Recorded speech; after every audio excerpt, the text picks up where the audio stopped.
સરગવો તો તમે કઢીમાં, શાકમાં અને સૂપમાં ખાતા જ હશો, પણ શું તમને ખબર છે કે તેના પાન પણ તમારા માટે તેટલા જ સ્વાસ્થ્યવર્ધક છે? કેવી રીતે? ચાલો જાણીએ આજના વિડીયોમાં.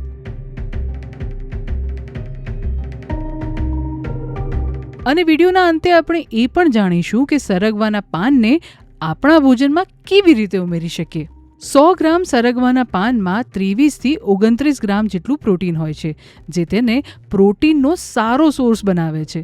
પોષક તત્વોથી ભરપૂર સુપરફૂડ મોરિંગા લીવ્સ એટલે કે સરગવાના પાન વિટામિન A, C, E અને B કોમ્પ્લેક્સથી ભરપૂર હોય છે, જે ત્વચા અને વાળને સારા બનાવે છે.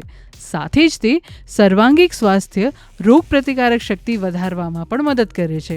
તેમાં રહેલું આયરન, કેલ્શિયમ, મેગ્નેશિયમ અને પોટેશિયમ હાડકાં અને સ્નાયુઓને સ્વસ્થ રાખે છે. સાથે જ તે લોહીનું હેલ્ધી પ્રમાણ જાળવવામાં પણ મદદ કરે છે. ડાયટરી ફાઇબરથી ભરપૂર સરગવાના પાન પાચનમાં મદદ કરે છે, આંતરડાની ગતિને નિયંત્રિત કરવામાં મદદ કરે છે, પેટને ફૂલતું રોકે છે અને લાંબા સમય સુધી પેટ ભરેલું રાખીને વેઇટ મેનેજમેન્ટમાં પણ મદદ કરે છે. મોરિંગાના પાનમાં ફ્લેવોનોઇડ અને ફેનોલિક એસિડ જેવા વિવિધ એન્ટીઓક્સિડન્ટ હોય છે, જે શરીરમાં ઓક્સિડેટિવ સ્ટ્રેસ અને ઇન્ફ્લેમેશન ઘટાડવામાં મદદ કરે છે અને લીવરને સુરક્ષિત રાખે છે. આઇસોથિયોસાઇનેટ્સ અને ક્લોરોજેનિક એસિડ જેવા બાયોએક્ટિવ સંયોજનોથી ભરપૂર સરગવાના પાન ઇન્સ્યુલિન સેન્સિટિવિટીને સુધારી શકે છે અને બ્લડ શુગર લેવલને સ્થિર કરી શકે છે. સાથે જ હેલ્ધી કોલેસ્ટ્રોલને મેનેજ કરવામાં પણ મદદ કરે છે. આ ઉપરાંત તે પ્રીબાયોટિક તરીકે પણ કામ કરે છે, જે આંતરડાના હેલ્ધી માઇક્રોબાયોમને સપોર્ટ કરે છે. આટલા બધા સ્વાસ્થ્ય લાભ છે તો સરગવાના પાનને આપણા આહારમાં કેવી રીતે ઉમેરી શકીએ? તમે દાળ, સાંભર, સૂપ, શાકમાં તાજા પાન ઉમેરી શકો છો. આ સિવાય રોટલીના કે પરાઠાના લોટમાં પણ અને ડોસા કે ઇડલીના બેટરમાં પણ સરગવાના પાનને ઉમેરી શકો છો.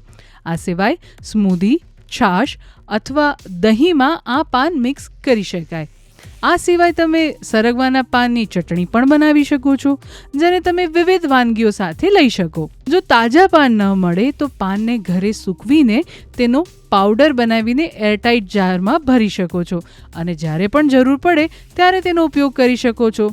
તમે સૂપ, સલાડ, ખીચડી અથવા શાકમાં 1 થી અડધી ચમચી મોરિંગા પાવડર ઉમેરી શકો છો.